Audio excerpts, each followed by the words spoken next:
devastates the DC Universe in a terrifying 2-month event. Dawn of DC Night Terrors. Discover the nightmares of DC's greatest heroes as a disturbing new villain plunges Earth into darkness and the sleepless nights attack. The battle for the waking world starts in July. It's not just a dream. And here we go. It's the comic book bullies. Man, you come right out of a comic book.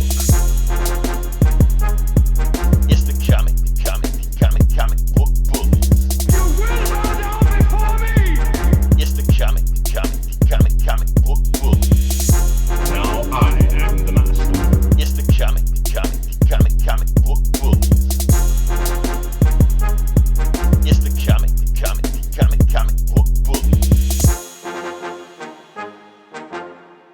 Welcome back to the Comic Book Bullies. There's a new bully, host Leroy, aka Percy Vandross, with my co-host.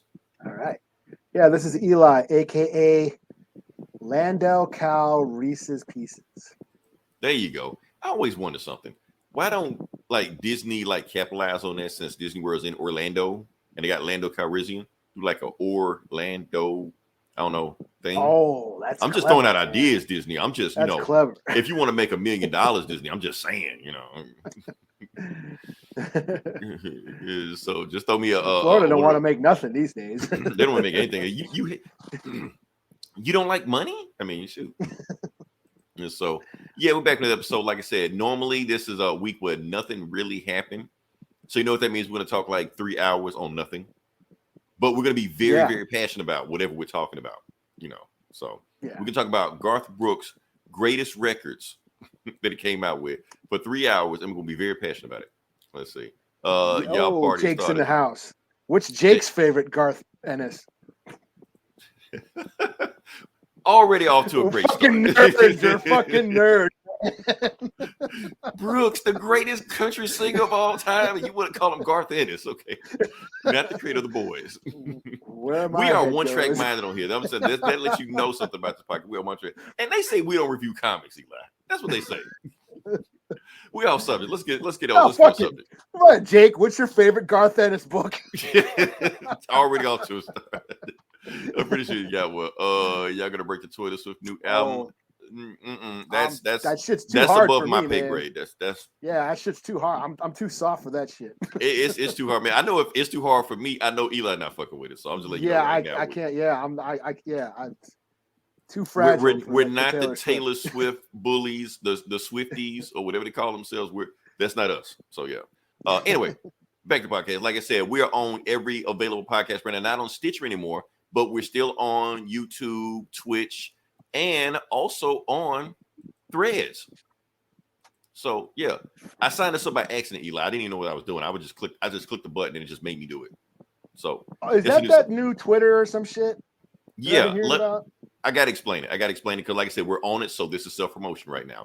So yeah, so Threads is actually Facebook version of Twitter, or better yet, Instagram's version of Twitter. Even though Facebook and Instagram is all owned by the same people. Remember last year when Elon Musk fired everybody on Twitter, like half of Twitter? Probably not. Anyway, he hired everybody and made his own Twitter. So that's what he did. So yeah. So we have a post on there on Threads, only one. It's just that. That's all it is. But I do want to say what was something. that? Or is that Miles Morales? That's that thing we talked about last week. Hey, that video got like 1,000 views on Instagram. So shout out to y'all. Shit. So yeah. Okay. The Instagram is popping, Eli. I don't know if you've been on it. We have a whopping 50 followers right now. So damn. We are conquering the world, I guess. More than me. Yeah. Most of my followers are like OnlyFans chicks that trying to fucking I'm get pretty sure that's most of our followers on there also. So yeah. Yeah. So shout out to everybody that is following us on Instagram. If you're not following Instagram, follow us on Instagram. So what the fuck, So like I said, so now this whole thread thing is out of control. Elon Musk is suing Mark Zuckerberg. It's basically the social network 2 all over again. We're always saying that Zuckerberg always stealing shit.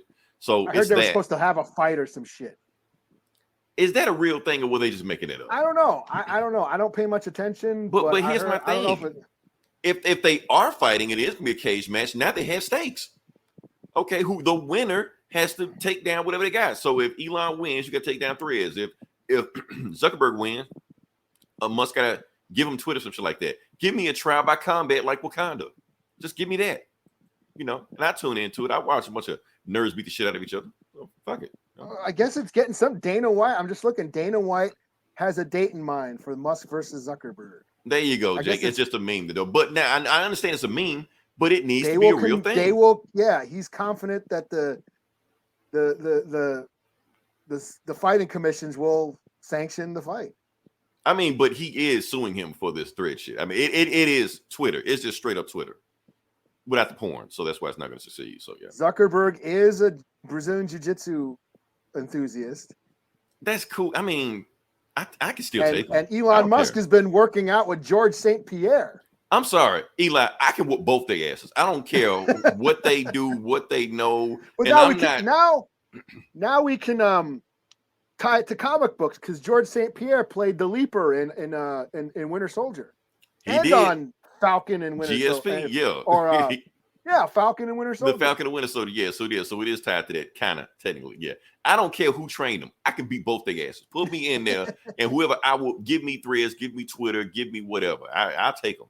So let me train first. Musk is 51, Zuckerberg's 39. Then I'm going for Zuckerberg. I'm going for Zuckerberg. Yeah, I don't know. You've seen those old kung fu movies. The old guy always is the one that's always beating ass. So I don't know. Yeah, but that's like an abbot who's been training his whole life. This is Elon Musk. Yeah, he's getting stoned on Joe Rogan's podcast. He ain't gonna do that. Fuck that. I'm making a post. I'm making a poll. We're gonna see who's gonna win this shit. Elon Musk versus Zuckerberg versus me. Who's gonna win? Who y'all got your money on? I'll ref the fight. I'll ref. You better cheat. I'm gonna throw you some money your way. So I can't throw you Zuckerberg money. So shit, I'm like the poorest person in there.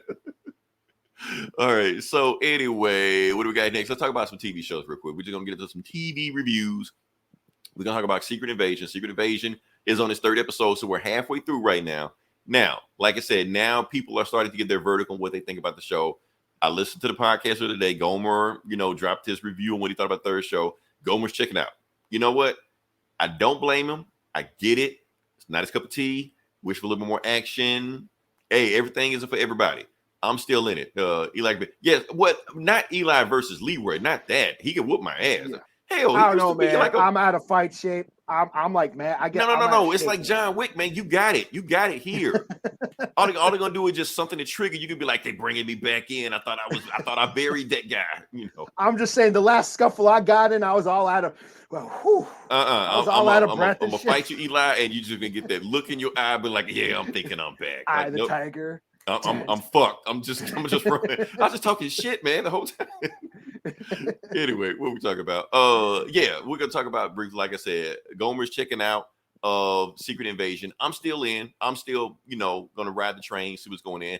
Half of the fun of it is the mystery of it, the detective story. Because that's the thing, a good spy thriller is always a good detective story. You got to know where it's going, what you're thinking. Somewhere else like that. That's part of the fun of it. So yeah, sometimes you just got to sit back and just enjoy yourself. So this is a spy thriller? It's a spy thriller, and people not really digging it. Like I said, there's no superheroes in it. It's just Nick Fury just doing spy shit, uncovering spying on shit. Yeah, who can you trust? And people are upset about that. I don't want to see this shit. I want more action. I want more superheroes, more boom, boom, boom, zam, zam, zam. Like, it's a Nick Fury show. What do you expect? Boom. Yeah. I mean, it's a thing. Like I get it. Like, this is not your typical. This is a atypical Marvel show. And I'm not saying this is the greatest Marvel show ever. By no means am I saying that. I'm just saying they're giving you a different flavor. And I'm fine with that. It's a slow burn. This show is a slow burn. Yes, that's what seems to be the Marvel shows have seemed to be. Every Marvel show has pretty much been different. I think the biggest, like, if you wanted like just wingy action, there was Falcon and Winter Soldier, and then there was Moon Knight. What else did we have? Whereas She-Hulk was more of comedy. It was like she comedy. was more like Law Room. comedy. Yeah, so it wasn't trying to be like Falcon and Soldier and Moon Knight, things like that. What's another one came out? Hawkeye was more superhero-y, Avenger type thing. So like but WandaVision was completely different. WandaVision was like Twin Peaks or some shit. Kind of weird, surreal, mystery. Werewolf by Night, weirdness. If we counting that monster movie marathon type, I would count it. I would count it. Maybe other people wouldn't count it, but I would count it. Loki was another kind of just a weird. Yeah, what wasn't like everything else? It was its own. It was Doctor Who. That's what. It was. Yeah. Doctor Who. Okay. Yeah. So, what do we got here? Oh, and then of course Ms. Marvel. That was like straight up CW. Yeah. We're not allowed to talk bad about Ms. Marvel, but that's what it was, a CW show. I heard Secret Invasion was sponsored by the Secret Ms. Marvel. I don't know. The Secret to Ms. Marvel. What? Oh, sequel to Ms. Marvel. No, she's not even been mentioned in this show so far. So yeah. Like I said, a completely different show, and maybe they'll tie it into it some kind of way. But as far as this, like so far, they have not even been mentioned. This is just Nick Fury doing Nick Fury shit, spies, scrolls everywhere. Who can you trust? Who can't you trust? And it's that type of show. So you either with it with the slow burn and watching them, and I'm enjoying just the performances of it. Like for instance, let me see if I can find this guy. Oh, like I said, of course we know Samuel Jackson. Samuel Jackson's gonna bring it every time he's on it.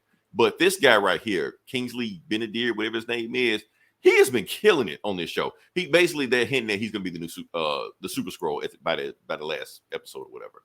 But he has been killing, like he's just been bringing, like he just has this screen presence. Even before I know he was, I'm just like when you're watching TV show and like when certain actors show up and you like into it, and when they disappear, you can okay, Samuel Jackson, he bringing the heat. Samuel Jackson will be Samuel Jackson no matter what, which is the main reason I'm watching this show, because he's gonna always bring it. And you see like the Game of Thrones chick, and you're just like, okay, yeah, whatever. But when that guy shows back up, you're like, okay, who is this guy? And he got the Iron Fist. No, he's becoming a Super Scroll. That's the thing. They don't know that he's like been doing shit to himself to like get himself healing powers. So that's kind of like they're hinting at it. And one of the best scenes of the last episode was this scene right here. Like this was tense when like everybody in the room stood up and he was like, no, everybody's with me. Everybody's a scroll. You don't know that? Like, I'm pissed that they spoiled that in the trailer, because that was an intense scene. I haven't watched, I almost gave it a whirl this week, but I was busy doing shit. I mean, if you're gonna watch, you probably just want to just wait till it's all done and just be done with it. Yeah, if you waited this long, just from what I'm seeing, this is reminding me of the X-Files. Because there was clones. Like I said, there was clones on the X-Files, alien clones and shit. Yeah. So now I'm gonna say some things that are gonna happen on this show that is not theories. These are facts that are gonna happen on the show. I'm betting cheeseburger. This is cheeseburger time. This is cheeseburger time. This is not theories. Yes, this is burger time. This is facts. What I'm telling you right now. Okay. So spoiler for the last episode. The show ended with the Game of Thrones chick dying. Whatever her name was, I can't remember what it is. Here's the thing: she's not dead. I'm just letting you know that right now. She's not dead. Even though she was shot, they emptied the clip in her and she turned the scroll. Not dead. Don't worry about it. She'll be fine. She'll be in the next episode. What's another theory? Rhodey. Rhodey is a scroll. So that was almost pretty much confirmed last episode. If people were actually paying attention, But for how long? With that, we don't know. Was he there until he was, Terrence Howard? Or was it just Civil War? That's right. I was like, he didn't get snapped. He survived the snap, didn't he? He did survive the snap. Yeah, he did. Okay. Yeah, he was there the whole time. So yeah. So like I said, we don't know. We don't know. So, but we'll see. But that's what I'm happening. Like I said, Game of Thrones chick, not dead. Rhodey, scroll. Those are facts, not theories. Facts. And both will be confirmed next episode. Watch.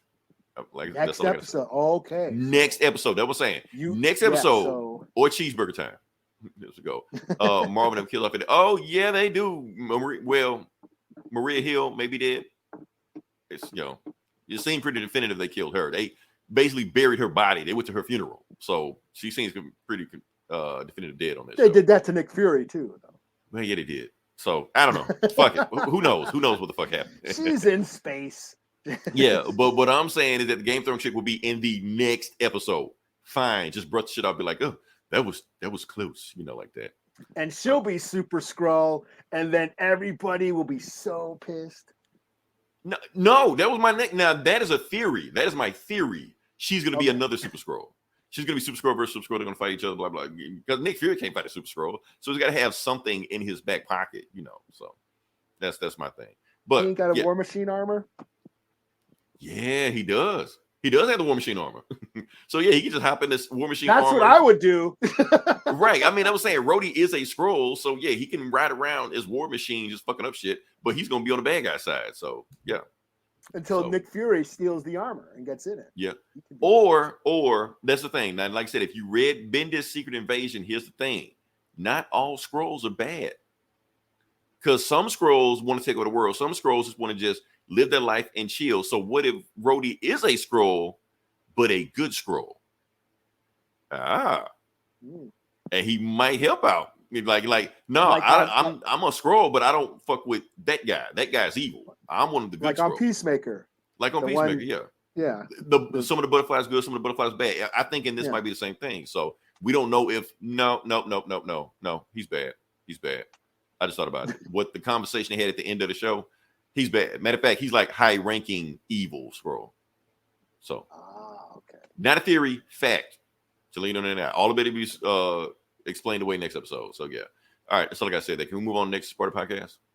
Mm-hmm. Cool. All right. Now you can jump into this because you saw this. All right. We can talk about My Adventures with Superman, episode 1 and 2. Like I said, I have thoughts, Eli, but I want to know what you thought about it. Well, I thought it was very cute. Okay. Very, very anime. That's the word. Anime. Anime-ish. Anime-ish. Yes. Yeah. And I think one of the reasons why I don't get an anime as much is maybe because it's a little bit too, what's the word? Fluffy or something, or too it's exaggerated. It's not like the anime we grew up with. The anime now is the anime we grew up with, which was one reason why. Weird because I watched Voltron and Battle of the Planets and shit like that. But you talking about the new shit or old shit? Old shit. Okay. Yeah. Some of the shit where they're like, their eyes get all big and I don't know. It just there's some moments where it gets a little too, I don't know, exaggerated, like over cute or something. That's about all I could. Cute, right? Gets a little too. That's fluffy. what I'm saying. But the thing is, this isn't anime. It's anime. It's like Boondocks. Boondocks wasn't anime. Boondocks was anime-ish. Like you could tell. So that's why it feels like they're mimicking anime, but it ain't really anime. Although Superman does do a Sailor Moon pose every time he turns into Superman. I don't know if anybody noticed that, but that's the thing. Yeah. So that's my thing. So people are saying like, "Oh, you seen that new Superman anime?" Like this is not an anime. It just kind of like an anime, but not really. It's anime inspired or whatever. Anime inspired, or it may even be like an anime studio, but they put some extra stuff on and stuff like that. So, but no, I was into it. I thought by the end of the first episode, I was into it. Yeah. You know, I thought it was a little. This is a little too cute for me. Yeah, this could easily be a Saturday morning cartoon. Like easily. Yeah. So if you're thinking they're pushing the envelope or doing it, no, it's based like that. It's not violent or brutal. It's not, It don't even go as hard as Batman the Animated Series. And that was a Saturday morning cartoon. Because that show, a couple times it did go pretty hard. Yeah. But by the end of the first episode, when the big robot fight, I was into it. I was into it enough to watch the next episode. Yeah. So. Like I said, it was cute. It was just like, oh man, I just got you. It was like, okay, this is something to watch. That's how I felt when I watched it. Like I said, I saw where the inspiration was. Now the thing is, for me, it's fun to watch where they're getting their Superman inspiration from. Like anytime they do a Superman adaptation, they always take from something. Like I said, the Man of Steel, you can tell it took from the New 52. The new Superman and Lois show, they're taking from Rebirth storyline. That Lois and Clark was taken from Post-Crisis, So watching this show, you can see they actually taking like from everything. Like that whole Superman putting his thing on and him turning and his suit just forming around him. That's New 52. His parents are alive post-crisis. Half of it, and it's actually doing like half and half, where the Kryptonians made his suit, but his mom like tailored some stuff on it because post-crisis, mom just made his suit just all together. So now it's like half and half. I kind of like that stuff in here. They moving around some things. Like I said, it's cool. The animation and stuff like that is cool. You know, like I said, not mind blowing. Like I said, not pushing over. They're not trying to make an R-rated Superman. This is very much Saturday morning kiddie cartoon, and I'm cool with it. I'm trying to think what else to say. Now there are some people that are upset, the usual crowd, because no, not that. What the fuck I just do? I screwed up. The usual crowd because of this, of course, you know. Oh, Lois was black, or not Lois? Yeah. Jimmy. Well, Olsen. Jimmy is black, and Lois has that haircut. So yeah, so that's why people are mad. What? She looked like Catwoman. Like, what the fuck? That's not what they said. But we're not gonna go there. That's a point of contention. Like I said, it didn't bother me. Would I have liked Jimmy Olsen to look like Jimmy Olsen? Sure. But I'm not gonna boycott the show because Jimmy Olsen black. Jimmy Olsen already been black much time. At least Jimmy Olsen looks more like Jimmy Olsen than he did like on Supergirl's show when he looked like that supermodel dude. Oh yeah, Jimmy like, St. Jock or whatever. Yeah, like what the fuck? You ain't Jimmy Olsen. Like you're not even trying. This is so Yeah, at least they're trying on this show, you know. So I at least give them credit on that one, but you know, like that. But like I said, this is just in the show where they're just playing around with Superman mythos. They kind of just do what they want to, and I just want to kind of watch it. I'm gonna watch a couple more episodes, just kind of see. Chris Rock wasn't Chris Rock supposed to be Jimmy Olsen back in the day? Yeah, he was supposed to be Jimmy Olsen back, I think, in I don't know. Nicolas Cage. Nick Fury. The Nicolas Cage. Nick Cage. Yeah. The Nick Cage Superman. He was gonna be Jimmy Olsen in that. So yeah, so they were gonna do some wild stuff in that movie. So yeah, that's all I can say. Not too much you got to say about that show. It was something to watch. It wasn't mind blowing. Nothing you can just sit there and just nitpick and also like that. You either on board with Sailor Moon Superman or you're not. So that's whatever. Yeah, I wasn't as engaged as I am with Superman. I watched the finale. Oh, you finally watched it? When did it come out? Did we talk about that last week or a week before? What, did I talk about it last week? Last week. Okay. Okay. So, but I finally saw it. I watched it. It was cool. That fight was dope. Yeah. I mean, yeah. You for a CW budget. Yeah. Yeah. You spoiled it for me. So I probably would have been upset at the ending, the very ending of it. Yeah. But the last 10 minutes was like a fight. Him and Doomsday are fighting. I thought it was, and the Soundgarden song, I was like, that's fucking dope. You know? And they were really going in it. And it was like, damn, like, how can he beat this guy? Because Doomsday just kept healing, just coming back at him. So, yeah, I thought it was pretty cool. And then Lex Luthor was like listening to metal and shit. He puts in Ministry, New World Order. Yeah, right. He was like torturing Doomsday and stuff. Yeah, like creating Doomsday. He had like cassette tapes. And I actually paused, and he had like Slayer and Black Sabbath and so Dead Luther Kennedys is a metal and fan. shit. Yeah, he had some. He had some pretty rock metal. Yeah, yeah. Alice in Chains. Yeah, there was a bunch of metal in there, and then he played Ministry. So I thought that was pretty cool. But no, I dug the finale. I thought I when you spoiled it last week, I was like, oh man, that's gonna suck. But no, that fight was pretty dope. So. Because I got to see what's going to happen. Like I said, Doomsday and Superman fighting on the moon. I got to see where that's going to go. So that was an epic shot. That was like it came out from a wide and it went into Zoom. I was like, damn, that was dope. And then it just cut to black. I was like, oh shit. Yeah, I would have been pissed. Yeah, everybody was like Twitter just went nuts. They just went crazy with it happened. Like, what the fuck? I mean, I knew what was going to happen. You said it just cuts off, but I was engaged up. I was totally into it up until that point. And I was, oh yeah, that's where everyone got mad. So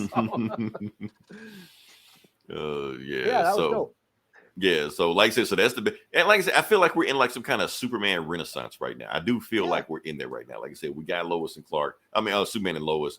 We got this show, and this show is fine, and it may get better. You know, it may get better. Superman comics are firing on all cylinders. I'm reading multiple Superman comics. Yeah, they're on point right now. What else we got? We got like Superman casting. Like I said, I'm excited for it. You know, I know everybody don't want to hear Cavill, but I'm excited for it. So we're gonna see where it goes. You know?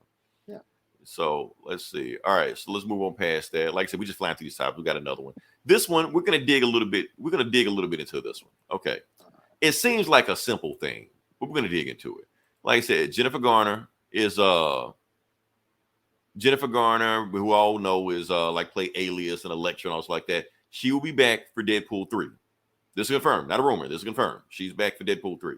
Plus, the same director that directed the Adam Project, she was in that also. So I guess she like has a working relationship with the guys. So she's like, yeah, come on, be in my movie. So yeah. I think it's pretty cool. Elektra's gonna be in the movie. People are always like, oh well, if Elektra's gonna be in the movie, then Ben Affleck gonna be in the movie as Daredevil. Like, whoa, slow your roll. That may not happen because, like I said, Jennifer Garner is his ex-wife, and we don't know what kind of relationship they have. Hell, we don't even know if Ben Affleck even want to do this superhero shit anymore. So he may just say, fuck it, I'm not being in this movie. Or it may come back. You never know. Depend on, like I said, their co-parenting relationship is what it is, But like I said, you got Elektra showing up.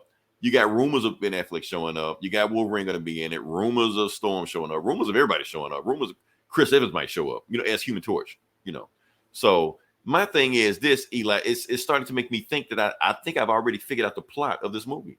I may be guessing, but I think I figured out the plot of this movie. Is this another cheeseburger? Is this burger time? No, not burger time. If I'm wrong, I'm wrong. If I'm wrong, I'm wrong. I'm not betting the burger on this one because I'm not 100% sure on this one. But I think everything is leading up to Deadpool kills the Marvel Universe. I think he's going to kill the Fox Universe. I think that's the storyline. So the Fantastic Four and the X-Men and blah, blah, blah like that. I think that's the storyline to go. If it's not the storyline, that's the storyline need to be. Just have just Deadpool just murk Daredevil and all these folks like that. So yeah, we'll see how it goes. But that's what I think is happening. So that I mean, that seems to be the thing these days. The metaverse, the multiverse, these multiverse movies. It seems like that's where like studios are betting all their chips on, like, oh, well, comic book fans are a bunch of fucking assholes who bitch about everything. Let's just throw every character in every movie to shut them up. It seems that that's well, I mean, work at Endgame. And I think that's the lesson they learned from Endgame. Maybe the wrong lesson learned from Endgame, but that's the lesson they learned. Endgame, you got Spider-Man 3. What was the name of the movie? No Way Home. Far From Home or No Way Home. And that's the lesson they learned. Okay, these movies made $1 bajillion. Let's just throw everybody in these movies and make money. Yeah, The Flash, Doctor Strange pulled in. The Illuminati and Xavier and shit. And it's just like let's just bring all the characters. Like, and we're not. It's like they're not interested in the stories anymore. They're interested in who we can bring in to get people hyped to come see this shit. Well, I mean, it's a money game. It's a money game. That's what it's about. I mean, like, what will it do to get people to go see these movies? That's all it is. That's why in the Flash movie, the trailer had more Batman in than Flash. It didn't help the movie at all, but that's why they sold the movie. They feel like, fuck Flash, people want to see Batman. So. Yeah. So we'll see how it goes. But like I said, I may be completely wrong. This movie may not be about that. But but it just be weird. Why would Elektra? We got Wolverine. Wolverine's already in it. Hugh Jackman as Wolverine he's in it. Yeah, is coming back. Now we got Elektra. It's just weird. Like, why Elektra? Like, it'd be weird with just her and nobody else. Like, she's like the least performing Marvel movie. You might have Howard the Duck in it or some shit. I don't know. Yeah, and the thing about her movie was cool. If it was like a half hour longer, like I was into her movie, her solo movie. You like that movie? No. Oh. I'm just saying I never seen it. I'll be honest, I never seen it, so I don't even know. So it's her fighting ninjas. She's fighting ninjas and like kung fu, super powered kung fu fighters and shit. It was kind of cool until and then it was like, that's it. Like, it was very anticlimactic. It's like, it could have been cooler. Like, they could have had like a big, huge, epic fight where she fights the hand or something at the end. The whole over or under the first Ghost Rider? Oh, under. No, I like those Ghost Rider movies. Okay, I know. Yeah. I do too. I like the Ghost Rider movies. So that's they're cheesy. They're stupid. I know. I don't give a shit. It's just Nicolas Cage at his Nicolas Cages on 11 at 11. Yeah. Yeah, I won't even say it's 11. It's Nicolas Cage at an 8, because Nicolas Cage at 11 is like too much. When he's like turning in, he's like yeah, when he actually turns in. Okay, the second movie is like really Nicolas Cage. Okay, that's Nicolas Cage at a 9.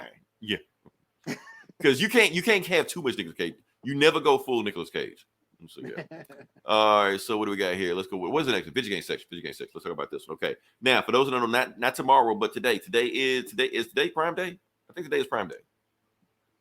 Perhaps. I may be wrong. If I'm wrong, screw it. Whatever.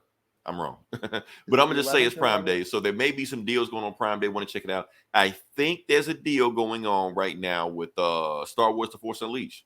If you go on like Amazon Prime, if you play on PC, they might give you the game for free. I don't know. Just check it. Just see. If I'm wrong, whatever, just check, see if it's there. It may be there. But what I want to talk about is Xbox Live. Xbox just dropped a deal today where they brought back the $1. Like if you don't have Xbox Live, you can sign up for $1. The deal actually went away for a while, but now they brought it back now. So that's the deal. And I want everybody to, and I got to tell everybody like the trick to like get like extra deal stuff like that. So let's say you sign up for that. Make sure you get as many points. Sign up for the the PC Game Pass.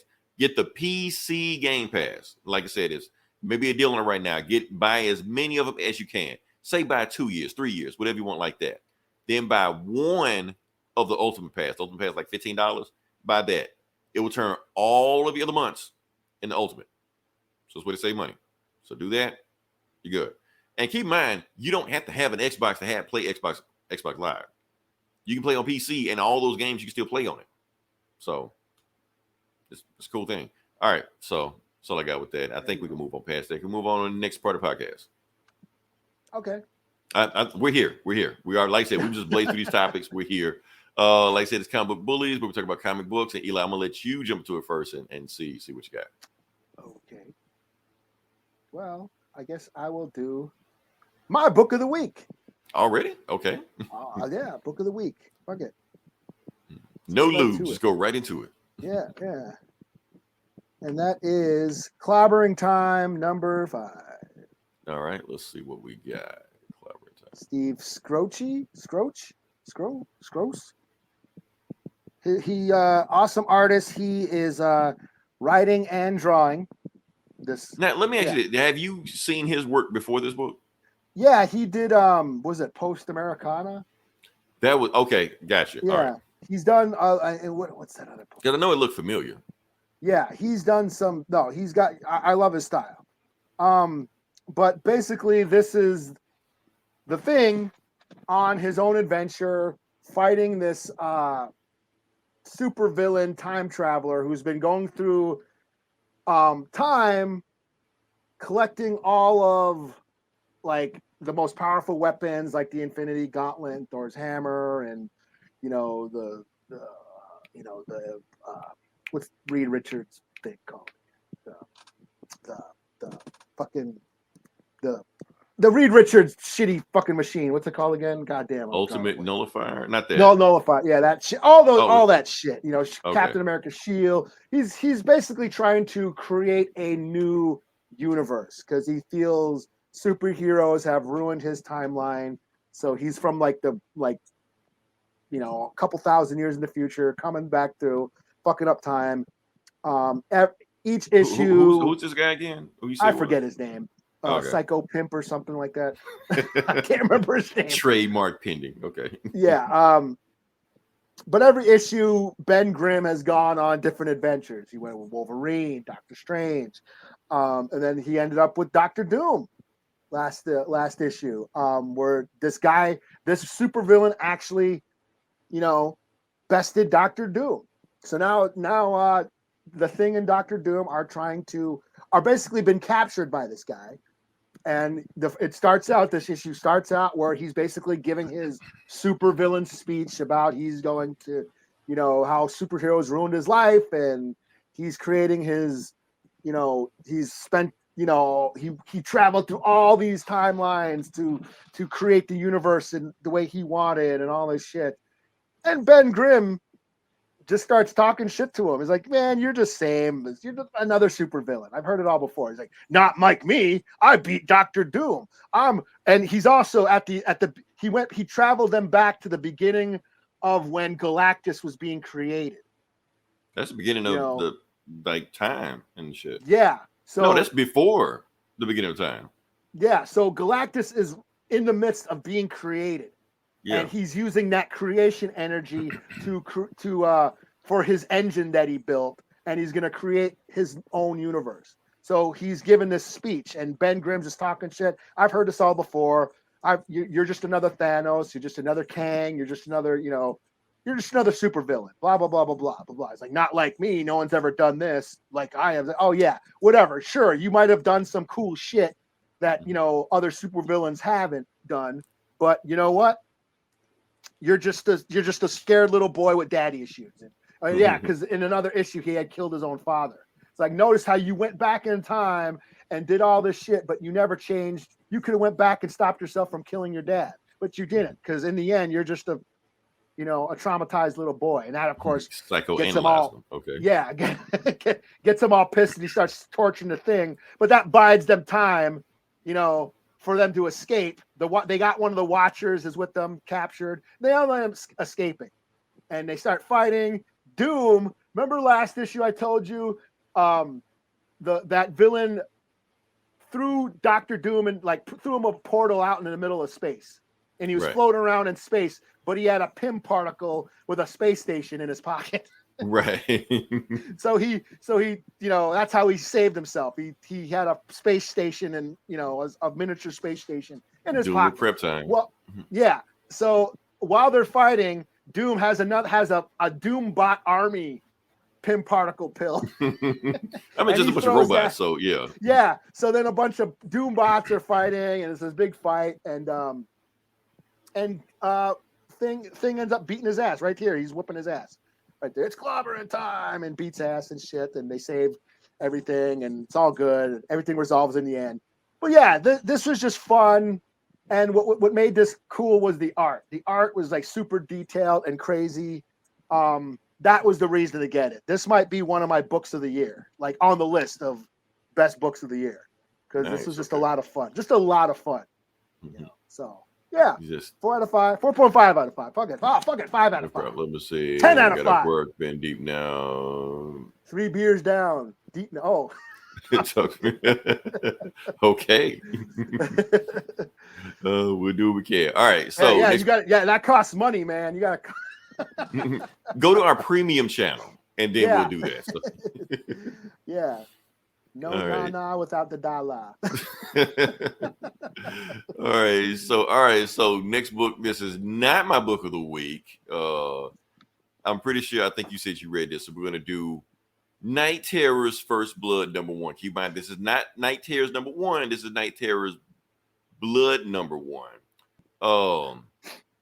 What is this book? I really don't know. This is the DC Universe horror movie, I guess. Something. It's another Marvel Zombies. It's another Dark Knight's Metal. Yeah, but it's not like a crisis. Well, hopefully it's not in a crisis where they just reboot everything afterwards. It's just monster versions of superheroes. Yeah, I guess. I'm not really too clear on what this is. Well, I guess we'll break it down, and maybe I'll figure it out while I review it. So I don't know. So yeah. The monster verse is coming into the regular universe, and everyone's turning into monsters. Yeah, and it's their worst fears and worst nightmares, and Justice League New Nightmare. So let's just get to it. So this is the first book. Let's see what we got. So yeah. All right. So the book starts off with our hero, John D. So John D is basically with his family, and he's having a dream. He just I had a dream about these superheroes wearing colorful costumes and stuff like that. But I woke and y'all weren't there, so everything went shitty. But now that y'all here, everything feels a whole lot better. He was and his wife was just yeah, why don't we make another kid? And of course she's decaying, rotting. Worms are calling, all maggots are falling out of her mouth, stuff like that. He what the fuck? And then the kids also decaying, maggots falling out of their mouth, and then coming for him, and then just tackling stuff like that. And he was how dare you? And that's when we found out that John D, for those that don't know their DC lore, is Dr. Destiny. Dr. Destiny is an old school Justice League villain, one of their first villains that they ever fought. Also a Sandman villain. He was in the Sandman comic. He was, if you watch the Netflix show, Sandman fought him in that. So popular villain. So anyway, he fights off his family, and meanwhile the tree they were sitting under all decays and withers away, stuff like that. And he's who the hell tried to attack me in my dreams? I'm the master of dreams. I do all this crazy shit. So show yourself. So he goes a decayed Hall of Justice, he see photos on the wall. That's Starro where they fight Starro, and that's newer order Grant Morrison's. I had that run. Anyway, he sees like a decayed version of Justice League. He like, this shit doesn't scare me. What are you trying to do? And then it's when the photo attacks him. This supposed to be scary, Eli. You're supposed to be shaking right now. So yeah. Yeah, so it's jump. Yeah, Oh, yeah. And then so they're attacking him, and then he ghost.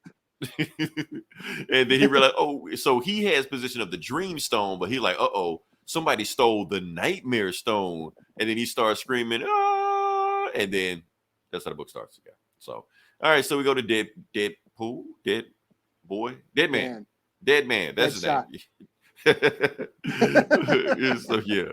Red Dead Redemption. Yeah, so he's basically dead man's just chilling at a funeral. Some guy that lived 100 years, got his family, 21 grandkids, shit like that. And meanwhile, he gets his dead senses start tingling and shit like that. He realizes, something's not around. So he goes to see Superman, and Superman has some of those spirits on him and some shit like that. But Superman's just doing Superman shit, saving the burning building, rescuing cat out of the tree, all that shit. But then he gets a signal from the Justice League, even though the Justice League is disbanded. So what does this mean? So he flies off, and he meets Wonder Woman, who's in her invisible jet. And we don't hear what they're saying, but they just like talk back and forth like that. They basically fly to the Justice, the Hall of Justice. Doomsday, not Doomsday, Deadpool, dead guy, Deadhead, Grateful Dead. Dead guy. So yeah. Anyway, he's there, fly behind him. They don't know he's there because, like I said, he's a ghost, so they don't know. So they take pictures. They basically turn the Hall of Justice into like a tourist attraction. The Justice League has been disbanded. Nobody's there. Nobody's in there. So they walk in there, and and when Superman and Wonder Woman get in there, they basically say, "Okay, nobody can see you. Cut off the theatrics. Bring your ass out." And we already know who's already in there. Batman. He's already investigating. So basically, what it is, something has triggered an alarm in there, and nobody has access to that room except those three. Not even the other Justice League member, just the Trinity, just them can only access this room. So they go into the room to find out what activated the alarm. And when they get in there, it is John Dee's dead body. And Batman recognizes it immediately. And Deadman's just like, oh, man, Batman, you're no fun. You just saw the riddle already, So basically, they know Dr. Destiny was their main bad guy, but they don't know why somebody brought a chained up body of him in there. And that's when he gets a call from Harley Quinn. And Harley Quinn says, I'm at Arkham right now, and we got to talk about John D. He's like, yeah, I got his dead body over here. Like, no, he's over here in Arkham right now, acting a fool. They're like, wait, what? That didn't make any sense. So they try to get to the bottom of it.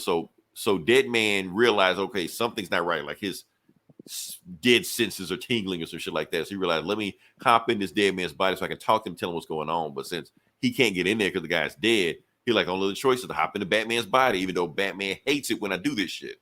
So he hops into Batman's body, and he basically tells him what the hell is going on. He was like, look, this isn't magic. Don't call Satana. This is something primordial. This is something evil, Bases like this, like dreams and death are like, related. The brothers and sisters, the cousin. That Nas line from Illmatic, sleep is a cousin of death. Oh, yeah. Started making me think, like, did they think about this? Did they make a Nas song into a Just League comic? I don't know. If they did, I'm giving this book extra point if they did that. So yeah. But anyway, he's telling him something is out there. Y'all need to be worried about that. And that's when Batman like spits him out and like he fights him off and shit like that. And he was like, well, damn, Batman, the reason I did that shit because I didn't, I had to tell y'all what the hell was going on. Batman's like, look, Boston, I can't hurt you. But if you ever do that shit again, I'll find a way to make you walk into the light. And you're like, okay, chill out, Batman. Don't be Batman on me. So basically they form a plan. Wonder Woman's going to get Satana, even though they know it's not magic. And Batman's going to go to Arkham and find out why the hell is John D still alive. And Superman's going to go to Supercorp. That same book that Joss Whedon writes. And so, yeah, we all got continuity going on. So y'all have their assignments. They go do what they're going to do. And meanwhile, this chick is on the phone. She's like, ma'am, they're on the move. And we already know who it is, Amanda Waller. Anytime I say ma'am. So, and then she's talking to whoever this evil bad guy that was the end of Dark Crisis #7. She's saying, go get him or whatever. And so he's part of Suicide Squad, whoever this guy is, So we get to Arkham. John D is still flipping out. Harley Quinn is waiting on him. And then as soon as they get there, he like explodes or some shit, and he's just dead, like he flatlined. and they're just like, what the hell is going on here? But then as soon as they figure out his dead body, like hops on the ceiling or some shit, Eli, it's supposed to be scary. You're supposed to be scared right now. Oh shit! Ah! his neck is cracking while they're talking to him and shit like that. Like, Batman, you can't stop me. I am ultimate evil, you know. And Batman throws a batarang at him, and then you just like, you really threw a batarang at me, Batman? Like, you really don't know what you up against, do you? You know. So basically, he creates like dream monsters and shit, and they all fight each other, and they start fighting, knock people out. Oh, and he started possessing the doctors, and the doctors are taking over, and that's when Wonder Woman is back at the Hall of Justice. Not only gets Zatanna, but she gets Detective Chimp, the real greatest detective in DC. He's a better detective than Batman. So if Batman can't figure it out, he can. So, but as soon as they try to figure it out, they get attacked. But Zatanna does some shit where she does a spell to make herself not from falling out. Meanwhile, Wonder Woman and Detective Chimp are out, and she can't put a spell to wake them back up. Meanwhile, she like says crap backwards. Like, I wish she could have said shit backwards. I want to see if DC could have slipped it past the censors. What is crap backwards? Park? Yeah, that's what she said. So yeah, maybe she would have made her start shitting or something. I don't know. Like, but yeah. But anyway, Superman is on his way to Supercorp, and then he gets hit and he falls down. So he's in Nightmare Realm, and that's when everybody's getting hit. Everybody's getting affected. They're showing it all over the world. The Titans, you know, Joker, Green Arrow, Flash, the entire world being affected in this Nightmare Realm, you know. Meanwhile, they're still fighting, and even Harley Quinn gets hit by, she passes out, and now Batman's like, can't go to sleep. So Batman, of course, has prep time, so he taps something on his bat emblem, something on his chest, which pumps adrenaline directly to his heart to pump, you know, to give him extra adrenaline so he can't fall asleep. So now I can't fall asleep, so now I can keep fighting and stop you guys. He took some speed. Yeah, Venom, HGH, whatever. He took some shit, you know. And Batman's like, I won't stop. I won't fall until you get taken out. And then as soon as Batman walks back in the room, he realized he's asleep. He's like, oh shit, what the fuck? You're like, how'd you do that? Yeah. And that's little Bruce Wayne or whatever. Right. That's little Bruce Wayne. Remember, because he popped up in that preview, the free comic book day preview. Because that book is already out. That book is out this week too. Batman Night Terror. Yeah. It's out too. And so Batman sleep also. So basically, he didn't have to go to sleep to get possessed. You can. It's something like you can look into his eyes. Like, as long as you look in your eyes, you awake, sleep, whatever like that. He can catch you in the dream world. So that's we got all these dream monsters coming after Batman, and Deadman's like, oh shit, I know Batman can whoop my ass if I possess him again, but if I don't, they're gonna kill Batman. So he hops into Batman's body again, and right before one of those bug monsters get ready to attack him, Batman bites him, you know, and then they get off of him, and then he kicks him away, spits out the stuff like that. They're like, okay, let's go. And so Deadman is now in Batman's body doing Batman shit, and they're just fighting, and then, you know, basically John Dee's dead rotting corpse is talking shit to Deadman in Batman's body. And he's just like, oh, I'm gonna take you out, dead man. You should have been you should be fighting next to me, not fighting with the Justice League, you know. And that's when you're gonna tell me exactly what Insomnia wants to know. So the big bad of this whole event is named Insomnia. To be continued. So, yeah. Okay. So that's the book. Yeah. Are you on board for this event? This summer blockbuster? No, I'll give it one more chance. Here's where I'm going to give it one more chance. Like I said, as far as what I think of Joss Williams, I think he is a mid writer. As far as Howard Porter, who drew this book, he is a mid artist. I get what they're trying to do. They're trying to make it like esoteric. They're trying to make it like, you know, they got a style. What's that serial killer book? Nailbiter. Yeah, it's trying to be that. It's trying to be that. Superheroes. So I get what you're trying to be, but I don't know if you're acing it right. Here's the thing is going to determine whether or not I give a shit about this event. Like I said, it's dealing with dreams, dealing with death, all stuff like that. DC has beings that deal with this shit. Sandman and death. Yeah.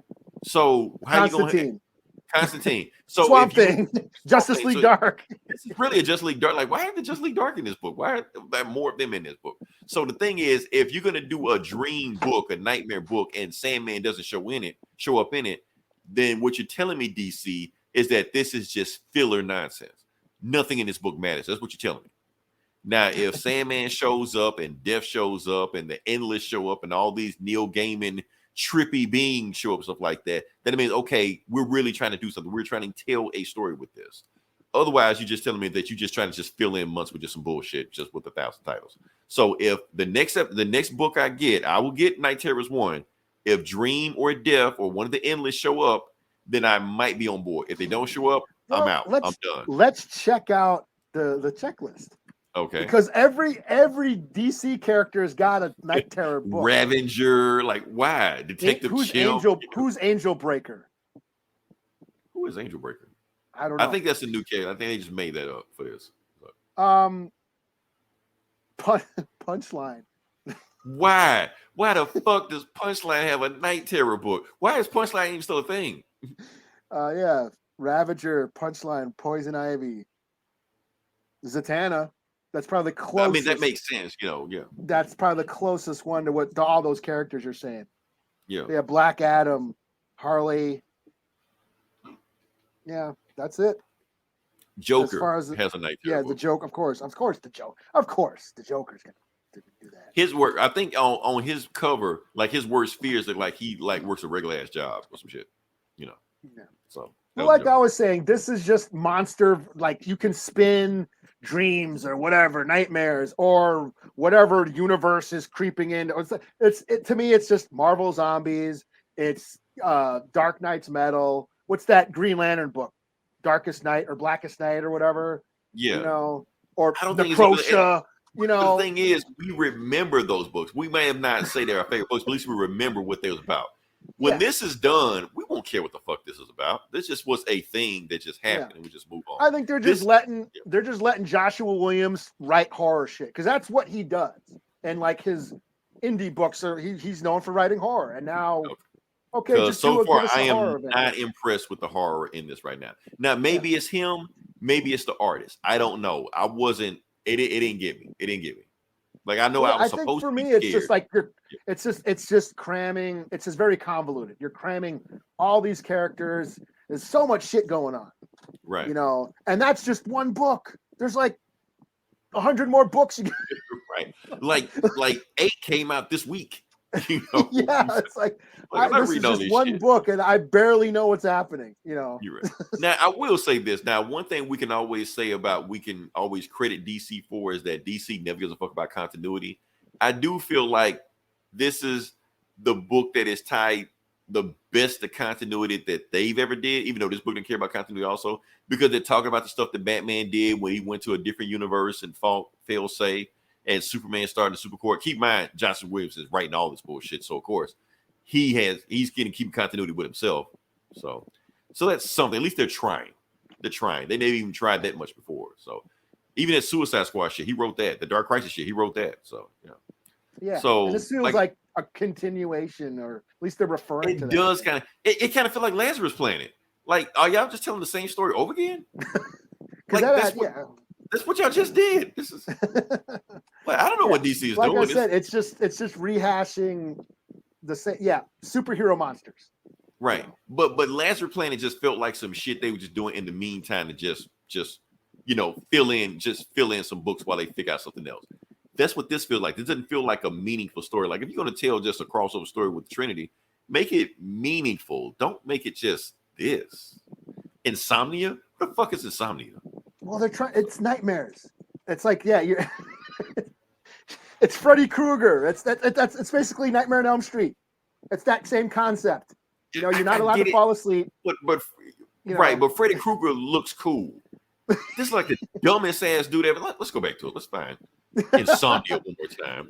But no, it's not about him. It's about creepy Superman. It's about creepy Batman. I get it. Creepy Superman, creepy Batman. But at the same time, Eli, if you're gonna have a monster book, shouldn't the monster look cool? Shouldn't the monster be sellable or something like that? He should look like a weak ass Solomon Grundy. That's all. It's like you gotta give me something better than this. This is come on, Josh. But he spits out bugs.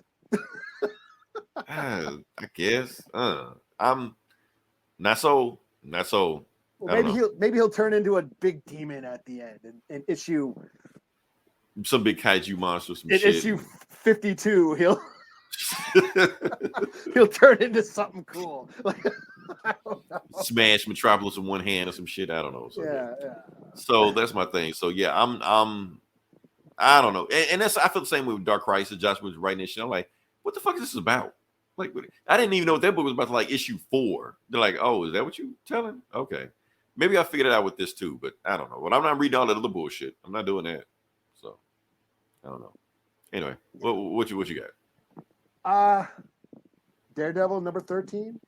Okay, is this the last one? I think so. Okay, It was last Chip Zdarsky. well, last Chip Zdarsky. Yeah. So are they rebooting the run, or he's just leaving the book? I think so, because it said at the end next month that it had Daredevil. Some other right. Okay, so and then so that the end Echo of Daredevil and Echo book is going on. That takes place after this shit. So, but this is Daredevil in hell, beating up the devil or the beast or whatever. not Mephisto. So, no, it's the beast and the brother of the beast. There's it's whatever. Okay. It's him fighting a giant monster. That's all that matters. Okay. Yeah, now you're talking. Now you're selling. Yeah. Well, it's the Chip Zdarsky run. It's been basically ninjas and dragons and Lord of the Rings shit. So in this issue, this is yes. So Daredevil went to hell. He did some ritual where he had to die. He tricked Elektra into killing him to send him to hell. So now he's in hell because Foggy, Stick, they're all down. All his people he loves are down in hell, and he's going and rescuing their souls and getting them out of there. And then he ends up fighting the beast, and he basically it's very religious. He's basically, I believe in God. It says him coming to terms with his religion and his belief and his faith and his all that. He fights for love. And then he turns white. The bright light, the light of love. He kicks ass for the Lord. You know what I'm saying? Jesus is my co-pilot, all that shit. And he ends up pulling sword. So his horns, he pulls, his sticks, his little batons that he has. He sticks them on him as his horns, and he pulls swords out of his head. Ooh, So okay. Yeah, so that's what these are, his horn swords. Reminded me of Hellboy, when Hellboy rips off his horns and shit. Oh yeah. But yeah, so that's what he does. And then he fights this big giant devil monster in hell and whoops its ass, cuts it open, like Attack on Titan type shit. Pretty cool. It's cool. It's a cool, as cheesy as it is, as out there, it's fantasy. He's slaying a dragon. He's a barbarian slaying a dragon, or a ninja slaying a dragon. You know what I mean? And yeah, he kicks the dragon's ass, or he kicks the beast's ass. Takes Foggy and all his homies back out of hell, but the portal closes before he can get through. So he's still there at the end of the issue, and that's where it ends. But then it says obviously he comes back somehow. So I'm sure there's some magic shit. Doctor Strange will do some shit. I don't know. Yeah, I'm pretty sure when the next issue, it'll be back to normal. He'll be in Hell's Kitchen, protecting street level shit. So yeah, this has been Chip Zdarsky. I read some. I haven't read the whole run with the where Mayor Fisk and all that stuff, but we read some of that stuff. But this, since then, it's been like he's fighting the Hand and Ninja Punisher and he's got his own ninja army and yeah. So it's more been like very fantasy based, Dungeons and Dragons sort of based. Yeah. He's fighting the Avengers, all this shit. So so it'd be cool to see him get back to the streets, just being street level vigilante shit. So, but this was fun. This was a fun issue. 4 out of 5. Him, being a ninja in hell fighting monsters. That's pretty cool. After we just dogged on night. But like I said, it's all about execution. Yeah, I mean, this is a continuing story. I mean, I think with Night Terrors, they were just cramming so much shit, Yeah, just saying how much stuff you can put in there. Well, this is just a singular story. You can do that, Yeah. Hell, I'd rather Night Terror was just a Detective Chimp story. Just him. All right. So Next book I'm going to do an X-Men book. Like I said, we're still doing the Fall of X. So this is still setting up the Fall of X. And this is your favorite type of X-Men story, Eli. A love story. Ooh, yes. I love that love story. That's all this story is about that we're talking about right now. Best X-Men stories. So, like I said, the last one we talked about was Apocalypse,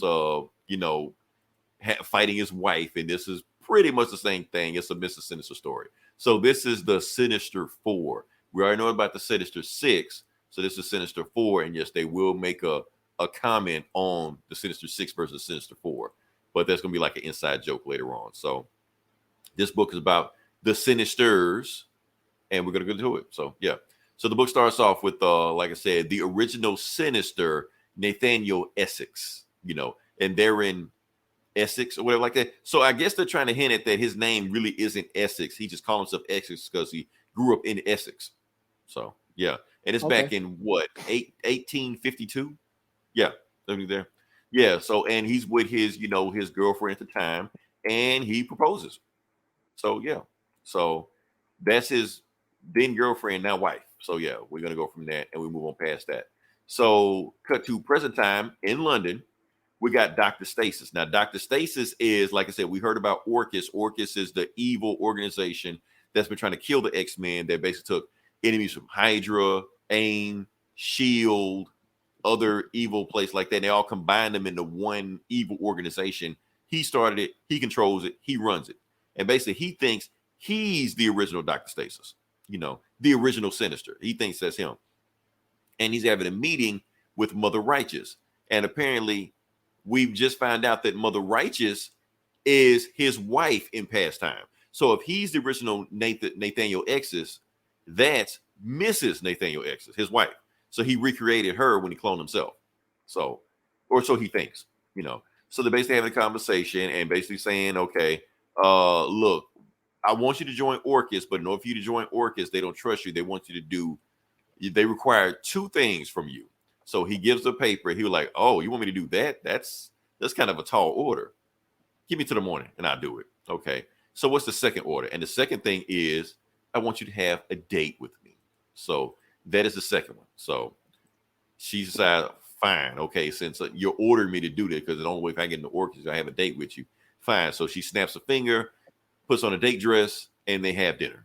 So they sit down and they talk, and basically they both know of each other back, 200 years ago, however long ago that was when they were first married. So they basically reminiscing about all that time, and basically he's trying to ask her certain things like, so what have you been up to these last? Are you still reading like you used to? You still read that old bullshit Jane Austen feminine bullshit, but it's like 2023, you can't say stuff like that to women. So you're like, oh, my fault. I forgot it was the 19th century, So you're like, so what else have you What have you been doing for the last century? And basically they talk about what they've been doing for the last century.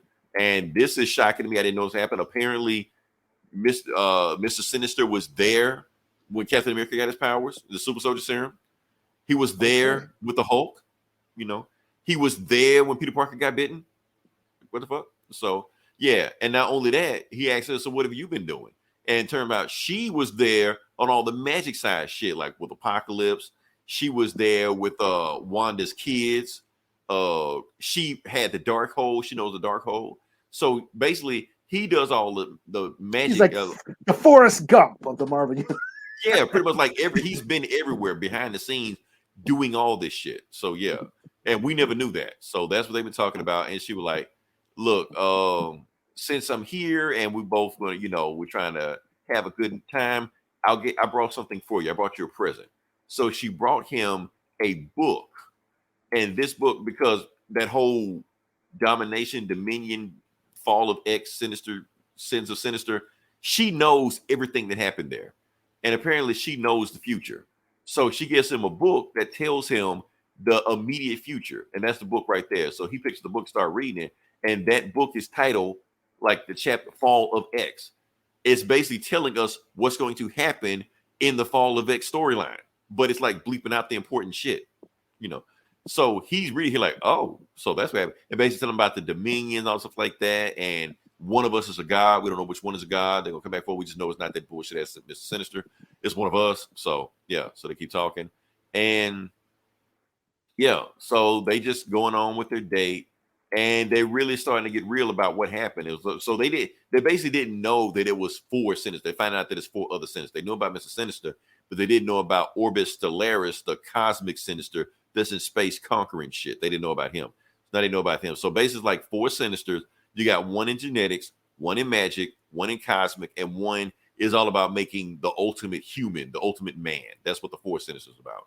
So they basically go to the house where they grew up in because apparently they had two kids, and that's what and then both of their kids died. And matter of fact, she died during childbirth for the second kid, and it's kind of made Sinister like go nuts, trying to play with genetics, trying to bring his family back and all stuff like that, and make himself immortal. And that's what comes from Dr. Stasis, because he wants to make it where nothing changes, where humans will always be as perfect as they want to be, and basically rebuilds a tombstone and put his kids' stuff there. So she's like, fine. So now it's time for me to meet the other deal, Oh, and she thinks she's the real Sinister. She thinks that Mr. Sinister made her first, not Stasis first. So, but it's up to them whether they think. But anyway, they go to the end. She basically saying, okay, I'm going to meet the other requirement for the deal because it's morning time, and I'm going to do the first deal that you said we got to do. So she takes one of her orbs, throw into like another dimension, and pulls on it. And when she pulls on it, up comes out Karen from the River Styx. Now, if you don't know Karen from the River Styx, this is Greek mythology. He's the ferryman that you got to pay a toll, and he drives everybody to the River of the Dead. Read up on, play God of War. It'll tell you all this shit. Anyway. Or watch Clash of the Titans. Or Clash of the Titans. It's that guy. Yeah. So anyway, they fight out and shit like that, and they're trying to kill Death, but of course it's a lot harder than what they think it is. So basically, she's like, don't let me die. And that's when Dr. Stasis like, okay, don't worry, I'll protect you. So he pulls out his Sinister 6 shooter. So his Sinister 6 shooter shoots bullets that are made of the Sinister 6. So they have the Sinister 6 powers on it, like electro bullets and shit. So yeah, but it's Death. You can't kill Death. So they like smacks the shit out of them. And then so apparently Dr. Stasis made a replica of Captain America's shield, but it's only like 99.987% is close to Captain America's shield. So he throws it at him and it like goes through his chest, Karen's chest, and then he pin particles it to blow up. Everybody's got pin particles. It's just the rage now. So yeah. So it blows up in his chest and he blows up Karen. So he's dead. And that's when he tells, Mother Righteous, I will kill Death to protect you, and right before they kiss, that's when, oh, y'all about to kiss? And that's when walks out Selene, the Black Queen. So basically she was dead, and they basically did all this shit to bring her back to life. So the Black Queen from the Hellfire Club. Matter of fact, Eli, you review like a book with her in it, like one of Captain America books where Captain America fought her. She's a vampire. So yeah. I don't remember. it was a couple years ago. It happened, but yeah. So anyway, she's back. They're gonna do some bullshit, put on a quiet council.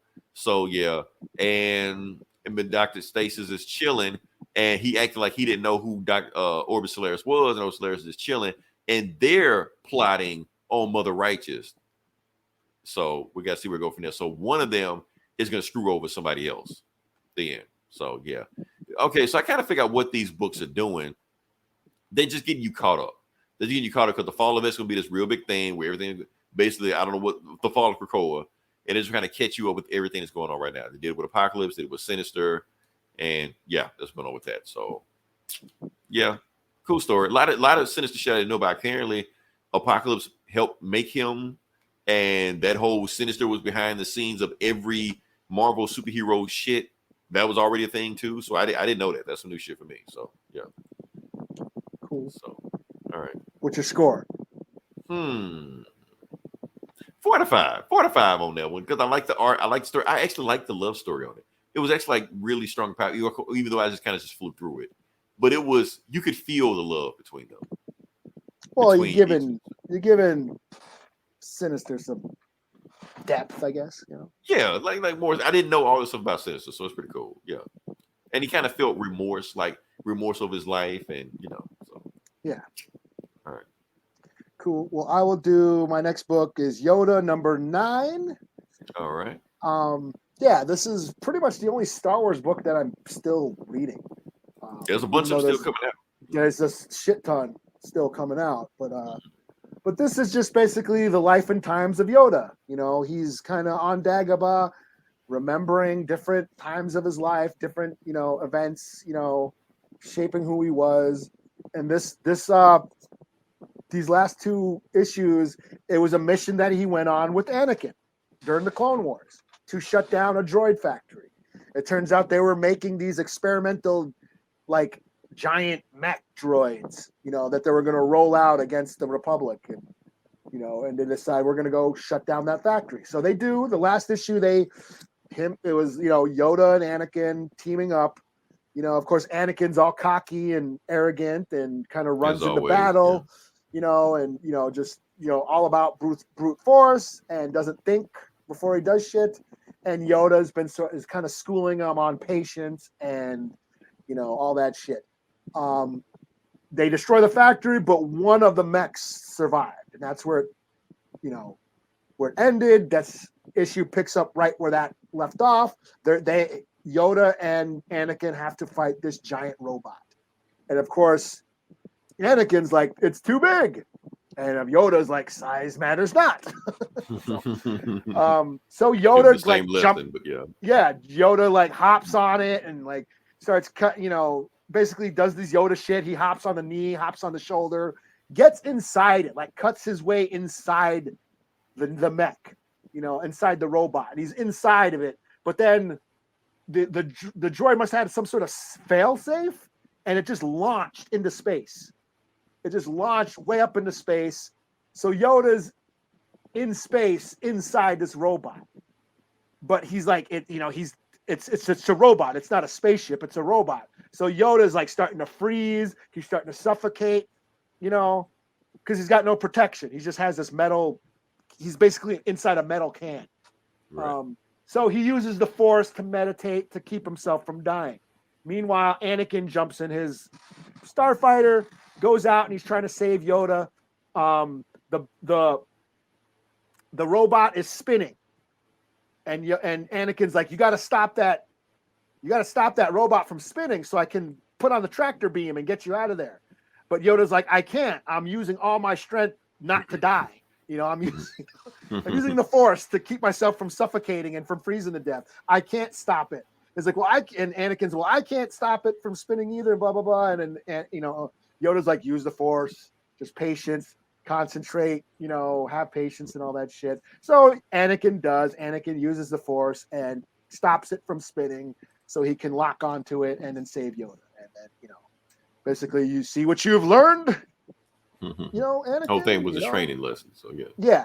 He gave you know, and then of course he remembers that it's too bad that Anakin, you know, what Anakin ended up becoming. And you know, he had such promise, and he was very powerful, but he was just too damn of a fucking emo and emotional all the damn time.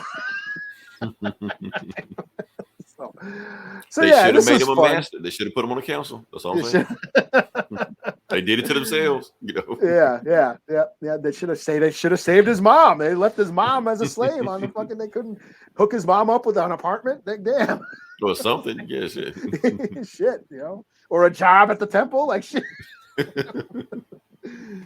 But yeah, but this was fun. You know, I'm still on this book. I think they only have like a couple more issues, and this is going to be it. So I've actually hung out this whole run. I might as well finish it. So 4 out of 5. I'm still on it. So cool. Okay, my last book. What is my last book? Did I get this? I didn't get this. Okay. Adventures of Superman, John Kent, number 5. I did read this.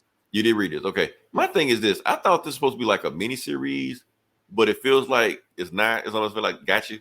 They're gonna keep it going, which I'm cool with. I'm glad they're going. Well, I'm actually enjoying this. Is it like so this is gonna end where Injustice begins?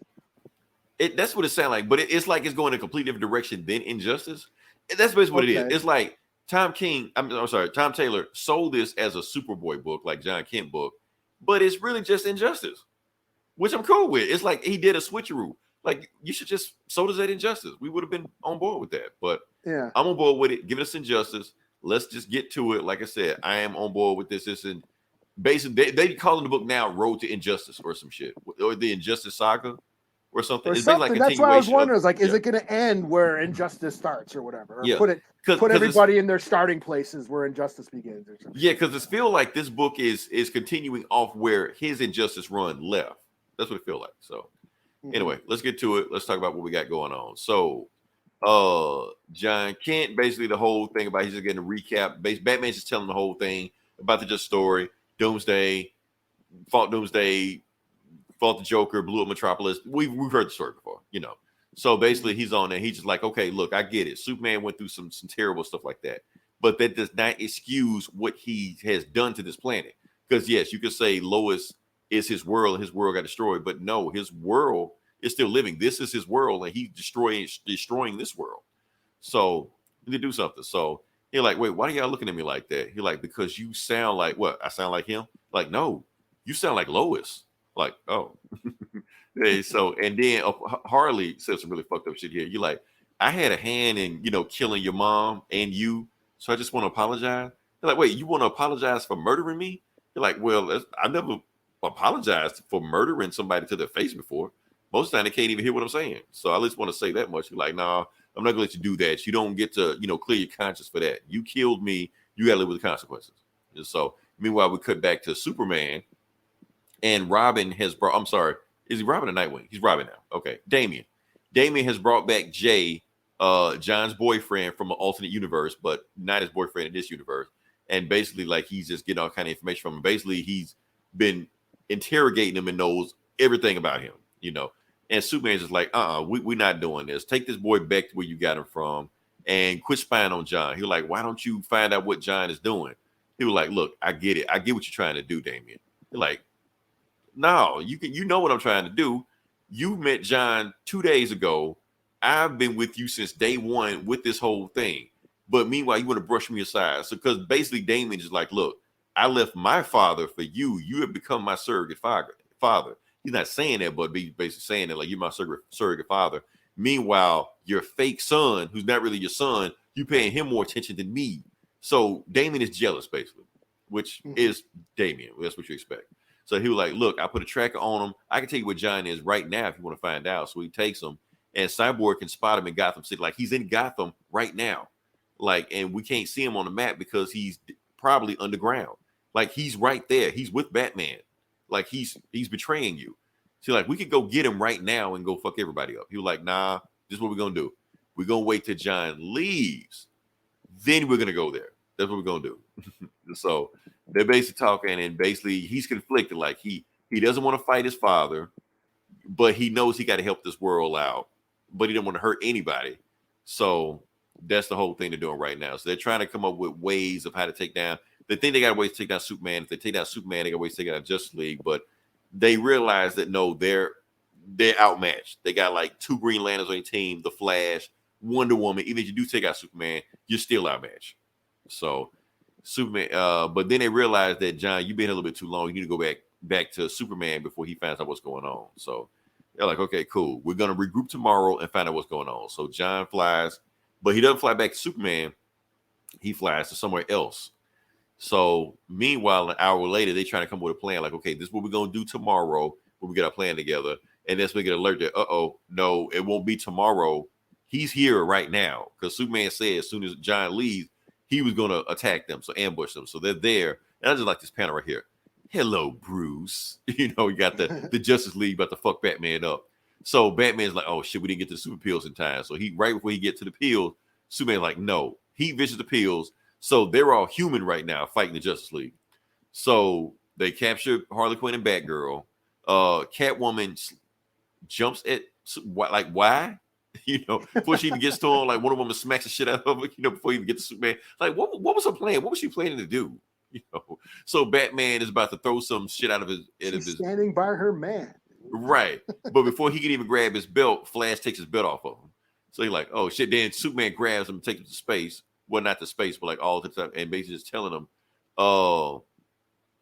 you know, they basically telling him that no, John didn't betray you.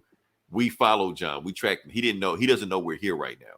So meanwhile, we go to John. He's in the Fortress of Solitude. He walks in the Fortress of Solitude. It looks different from his Force of Solitude, but I guess he's got a thing, and they just let him walk in because they're like, oh, we see your genetic makeup has something to do with Superman, so yeah, walk freely. His house is your house. So he walks in there. I don't know if he's playing a recording of Lois or he's talking to Lois. I don't know what's going on right now, but anyway, he has a conversation with Lois, and yeah, so and that's when he sees Martha and John Kent. He's like, why are you there? Like, he's keeping us trapped here. He's like, are you Superman, like, from an alternate universe? He's like, yeah, but I'm not Clark Kent. My name is John. He's like, well, that's a good name. He's like, yeah, I was named after my grandfather, just like you. So Big John, Little John. That's what you got there. So, and he realized that something isn't right here. So basically, everybody's living in terror, even the Kents, because Superman trapped them here. So meanwhile, they're watching the news, and Superman is giving a live press conference, because he has captured the Resistance. And John just realized, oh, shoot, I led him to them. So he's like, okay, so this is what we're going to do tomorrow. Catwoman and Batgirl are going to be thrown in jail. Meanwhile, Batman and Harley Quinn will be executed tomorrow.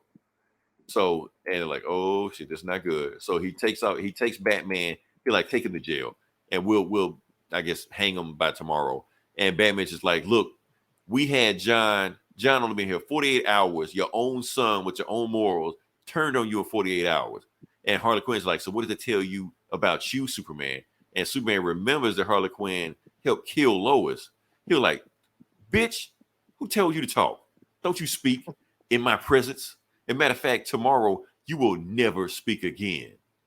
To be continued. Or next issue, execution. So I thought he was about to fucking fry her right. Like I think he wanted Heat Vision, but he's trying to like be diplomatic about it. He's like, nah, I said Homelander. He's trying to be like Homelander. Like I think he wanted to Heat Vision. He's like, nah, I ain't gonna do it just right now, even though I could just be done with you. But I want to wait and save this shit tomorrow so everybody can see it. So yeah, like I'm saying, this book should be hyped up more than what it is. Nobody's really talking about it because, like I said, it's injustice. So I don't know. So do something, DC. But yeah, like I said, I'm booked out. That's all I got. So yeah, I read other shit. I just didn't put it on the list. I read that new Kong book. Okay. The Skull Island, but again, like he's barely in it. It's like the first issue. He's where the German submarine guys crash on Skull Island, and they're trying to figure out what's going on, and then Kong shows up at the end. Well, this is more of the same. Well, now they're wandering around. There's a little bit more action where they're getting attacked by monsters and shit, but there's still no Kong. And then I read that Weird Work book on Image. I want to read it. It's called Weird Work. It's like a sci-fi gangster detective story, and it's got weird art. Very cartoony, weird. It's I guess the guy who did it writes for 2080, so it reminds me of something that like a Mobius comic or something you read in heavy metal, But yeah, it's like I want to read it again because it was very wordy, but it's very pulpy, crime noir style of writing. Only it's like on another planet with aliens and shit. It's gangsters and politicians getting assassinated, and then what you wanted from Star Wars. Yeah. Basically, a gang war breaks out, and then there's a detective who's investigating it all, and they're all aliens and shit. I want to give it another read because it was just so wordy, and I want to, interesting though. So, okay. But I didn't put it on the list just because I didn't want to. I didn't know the details that much. So, but yeah, other than that, I'm booked out too. Yeah, and I read Night Terrors and Superman. Just one Night Terror book, not all of them, but yeah. Yeah, I thought that was number one. So they got you. Yeah, like I said, but if number one's gonna be free, maybe I will. They probably won't. They did it just to see if they were going to get you. Nah, you go pay through the nose to the next one. Taste. Right. So, like I said, Light Week didn't have a whole lot to talk about. Tomorrow, I'm going to see Mission Impossible. So. Oh, I thought you were going to go see Indiana Jones. There you go. I knew it. Okay, here's my thing about it. Notice that Indiana Jones been out for like 3 weeks already, and we have mentioned. I thought it was just a week. Was it? I don't know. Maybe. Was it 2 weeks? Has it 2 weeks? I don't know. Probably. I don't know. The whole point is we have mentioned nothing about it. Like, not at all. Yeah. I know you said this is like the one movie that you might want to see. I'll be honest with you. Out of all the movies that came out this year, this is probably the movie I've given the least fuck about. I'm just saying. Which is so sad because Indiana Jones was such a huge part of my childhood. No. I love Indiana Jones. Like I said, all the movies on Disney Plus, other than the fourth one, but the first three, love those movies. You know, the second one, like Temple of Doom, I remember when Last Crusade came out. I thought I was too old for Superman. I thought I was too old for Indiana Jones, but then I saw it. I was like 14 or 15 when Last Crusade came out. I thought that was dope. I was like, damn, this is dope. Right. Like, but no, it's not that. It's the exact opposite, Eli. You're not too old for Indiana Jones. Indiana Jones too old for you. That's the thing. I don't want to see a 90-year-old. Yeah, I don't want to see a 90-year-old Indiana Jones. I'm sorry, I don't. And I know half the movie is him in CGI, AI, whatever. I don't care. Recast. Get somebody else in there, man. I don't want to see it. Yes, that's the thing. Is like Indiana Jones was meant to be like a James Bond. That's what. Right. Spielberg wanted to make a James Bond movie, and Eli, George Lucas says no. Yeah, I got this other thing called Indiana Jones. Let's do this instead. And there were James Bond Easter eggs in Indiana Jones movies, like in Temple of Doom. He wears the suit from Goldfinger. He wears a suit at the beginning. Yeah, like Goldfinger. It's the same suit. Yeah. Yeah. Sean Connery is his father. That is not an accident. That is on purpose. Travels around the world. That like Travels James around Bond. the world. Yes, like James Bond. That is done on purpose. Sean Connery, the first James Bond is his father. Yeah. So yeah. Every location is another action set piece. And that's the thing, is these movies were meant to be action set pieces. Right. Like the inspiration was Steven Spielberg saw the drawing of a guy on a horse jumping onto this truck. That was the whole seed. It was born out of an action scene. And another thing that's getting me about this movie, this new movie coming out, Steven Spielberg isn't directing it. He didn't direct it, yeah. I'm out. George Lucas had nothing to do with it. He's not writing it. I'm like, can't fool with it. Yeah. It's cash grab from a mile away. Yeah, I can see it. but he's not meant to grow old. But that's the thing, Eli. They're scared to do it because you know why they're scared to do it? Solo. That's why they're scared to do it. Solo scared them away from all this shit. They said it. They said it because since Solo flopped, they realized they're blaming Solo on recasting. They're saying because we recast, that's when we flop. That played a part in it, but that wasn't the main reason. But they did play a part in it. So that's why they don't want to recast anybody. They don't want to recast Luke Skywalker. They don't want to recast Han Solo. They don't want to recast Indiana Jones. They just want to they don't want to recast Darth Vader. They damn near they already bought James Earl Jones' soul, you know. So shit. They're just gonna keep cranking this shit out for the end of days. So yeah, so they don't want to do any of this stuff because they feel like they learned the wrong list from Solo. So, but Indiana Jones need to be recast. You put a new guy in there, please, not Chris Pratt. No, not Chris Pratt. Somebody else. I would have been down for it.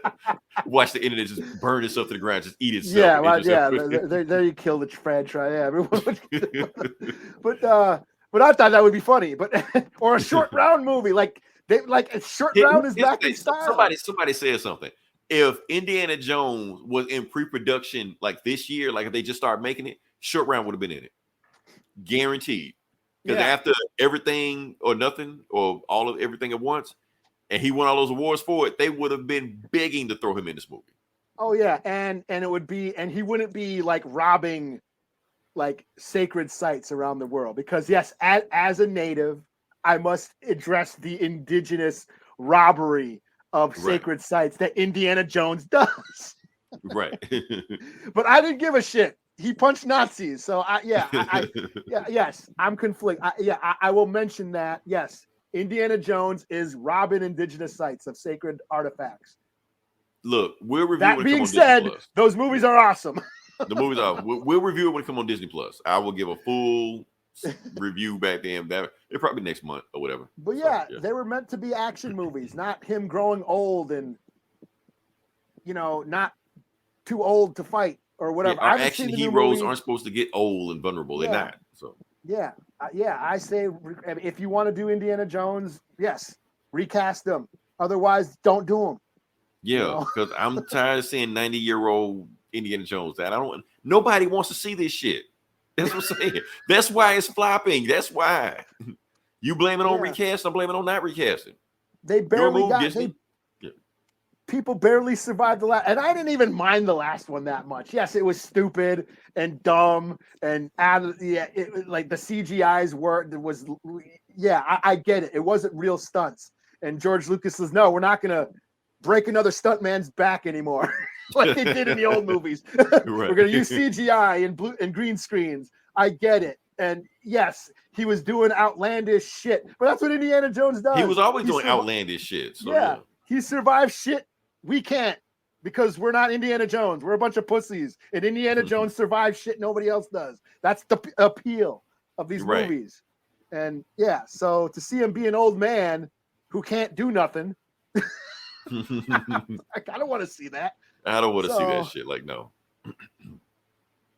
So that's my thing. So that's our Indiana Jones and whatever the name of that movie is. Our review of Indiana Jones. We didn't even see it. We don't have. That's the internet. We don't have to see anything and still have an opinion. That's how this works.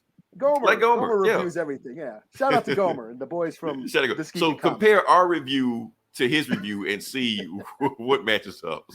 Well, according to the box office numbers, this movie's awesome. Shoot. Oh man, it's been like 3 weeks since Flash. Flash not even in top 10 anymore. It's that bad. So yeah. Anyway. Oh damn. Yeah. So whatever.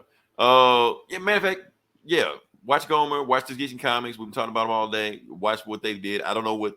I watched some of their show, but I think Taylor said he was going to watch it last week. Or he planned on seeing Indiana Jones's. I haven't watched Gomer's new show yet. Because it just came on today. Only thing I mentioned is that he thought that we were going to review Indiana Jones. I'm like, the fuck we are. Like, no. I was tempted just for nostalgia's sake, but is it nostalgia? Is it really nostalgia? Yes, it's definitely nostalgia. Yeah. But am I going to get that? Am I going to get that theme song? You hear the whip. That's all nostalgia. Whip. No, I'll just watch Raiders or Temple of Doom again. Because they are. I mean, I already own them, but I have. They're on Disney Plus. You can watch them. So yeah. Yeah. So I used to read the comics. I was so into Indiana Jones. Young Indiana Jones. Marvel had comics. Marvel, and then Dark Horse in the 90s did comics of Indiana Jones. So yeah, I was totally into Indiana Jones as a kid. And Temple of Doom. That was one of the movies that gave me my gross out of food. Remember the eating the bugs? Oh yeah, the bugs and the monkey brains. That shit grossed me out, man. And bugs. Yeah. Watch those movies again. So yeah. Yeah, bugs too. That's another gross out. Just the first three. Yeah, the first three. Yeah. So yeah, I probably won't watch Crystal Skull. No, I defended it when it came out, but I have no desire to watch it again. No, just because Temple of Doom. No. Temple of Doom. It wasn't the first one, but it basically led to PG-13. It was that and Poltergeist, I think. They were I think it were back to back. Poltergeist and Gremlins. Gremlins, Poltergeist, and all Steven Spielberg produced movies. Right, but Temple of Doom was PG-13. No, it wasn't. It was PG. It was? And people freaked out. That's what led to Red Dawn was the first PG-13 movie. Oh. Yeah. But parents freaked out. They brought their kids to see Temple of Doom, and motherfuckers getting their hearts ripped out and shit, and eating monkey brains. And that's why 80s kids are awesome. We watched all this shit and we didn't get fucked up. Motherfuckers getting burnt alive in the volcano and shit. And plus, we had one of the highest body counts of any movie ever. I think I counted one time. It's in the 80s. Indiana Jones killed most of the motherfuckers by himself. So yeah, and when Indiana I was watching Temple of Doom with my son when he was 4 or 5. And he was totally into it. The part where Indiana Jones drinks the blood, PG, he's drinking blood and turns evil. Yeah. That totally fucked him up. He was really disturbed by that. I had to tell him, dude, it's okay. The concept of a good guy turning bad. Yeah. really disturbed him, and I had to like, dude, he's gonna be turned back. Watch, short round's gonna burn him, and he's gonna be a good guy again. And when that happened, he like jumped up, yes. But yeah, that fucked him up when he was like 5 years old. So yeah, man, these 80s movies were something else. But yeah, that's what I say. Yeah. So our review of the movie is watch the first 3 movies. That's our review. Yeah. You know. So I know what song we're gonna go out on, Eli. Since we review not Indiana Jones, I don't think we can do that. Since we review Night Terrors and it's basically based on a Nas song. There we go. Halftime. Well, which song was that? Was it Halftime? New York State of Mind. Oh, it was New York State of Mind. Part 1. There's a part 2 also, but it was also New York State of Mind. So yeah. All right, so that's gonna go on. Yeah. So yeah, appreciate everybody for listening. Until this is Leroy. This is Eli. We'll talk to you guys next week. Same bullet time, same bullet channel. Yeah. Hey, yo, Black, it's time. Word, it's timing. It's time, man. Alright, begin. Yeah. Straight out the fucking dungeons of rap, where fake niggas don't make it back. I don't know how to start this shit. Yo. Rappers are monkey flipping with the funky rhythm I be kicking. Musician, inflicting composition of pain. I'm like Scarface, sniffing cocaine, holding an M16. See with the pen I'm extreme. Now, bullet holes left in my peak holes. I'm suited up with street clothes. Hand me a 9 and out defeat foes. Y'all know my stilo, with or without the airplay. I keep some E and J, sitting bent up in the stairway, or either on the corner betting grants with the CeeLo champs, laughing at bass heads, trying to sell some broken amps. G-Packs get off quick forever. Niggas talk shit, reminiscing about the last time the task force flipped. Niggas be running through the block shooting. Time to start the revolution. Catch a body head for Houston. Once they caught us off guard, the Mac 10 was in the grass and I ran like a cheetah with thoughts of an assassin. Picked the Mac up, told brothers back up. The Mac spit, lead was hitting niggas. One ran, I made a backflip. Heard a few chicks scream, my arm shook, couldn't look. Gave another squeeze, heard it click. Yo, my shit is stuck. Tried to cock it, it wouldn't shoot. Now I'm in danger. Finally pulled it back and saw 3 bullets caught up in the chamber. So now I'm jetting to the building lobby, and it was full of children, probably couldn't see as high as I be. It's like the game ain't the same. Got younger niggas pulling the triggers, bringing fame to their name and claim some corners. Crews without guns or corners. In broad daylight, stick up kids, they run up on us. 4.5s and gauges, max and facts. Same niggas that catch you back to back, catching your cracks in black. Yo, is a snitch on the block, getting niggas knocked. So hold your stash till the coke price drop. I know this crackhead who said she gotta smoke nice rock, and if it's good, you bring your customers and measuring plots. But yo, you gotta slide on a vacation. Inside information keeps large niggas erasing and they wives spacing. It drops deep as it does in my breath. I never sleep, cause sleep is the cousin of death. Beyond the walls of intelligence, life is defined. I think of crime when I'm in a New York state of mind. State of mind. Your state of mind. Your state of mind. Your state of mind. Your state of mind. Be having dreams that I'm a gangster. Drinking Moet's, holding texts, making sure the cash came correct. Then I stepped, investments in stock, sewing up the blocks to sell rocks. Winning gunfights with mega cops, but just a nigga walking with his finger on the trigger. Make enough figures until my pockets get bigger. I ain't the type of brother made for you to start testing. Give me a Smith & Wesson, I have niggas undressing. Thinking of cash flow, Buddha and shelter. Whenever frustrated, I'm a hijack Delta and the PJs. My blend tape plays, bullets are strays. Young bitches is grades. Each block is like a maze full of black rats trapped. Plus the Allen is packed. From what I hear in all the stories, when my peoples come back black, I'm living where the nights is jet black. The fiends fight to get crack. I just max. I dream I could sit back and lamp like Capone with drug strips on. All the legal luxury life rings flooded with stones. Homes. I got so many rhymes, I don't think I'm too sane. Life is parallel to hell, but I must maintain it be prosperous. Though we live dangerous, cops could just arrest me, blaming us were held like hostages. It's only right that I was born to use mics, and the stuff that I write is even tougher than dice. I'm taking rappers to a new plateau through rap slow. My rhyming is a vitamin, hell without a capsule. The smooth criminal on beat breaks. Never put me in your box if your shit eats tape. The city never sleeps, full of villains and creeps. That's where I learned to do my hustle. Had to scuffle with freaks. I'm an addict for sneakers, 20s a Buddha and bitches with beepers. In the streets, I could greet ya. About blunts, I teach ya. Inhale deep like the words in my breath. I never sleep, cause sleep is the cousin of death. I lay puzzle as I backtrack to earlier times. Nothing's equivalent to the New York state of mind. State of mind. Your state of mind. Your state of mind. Your state of mind. Your state of mind.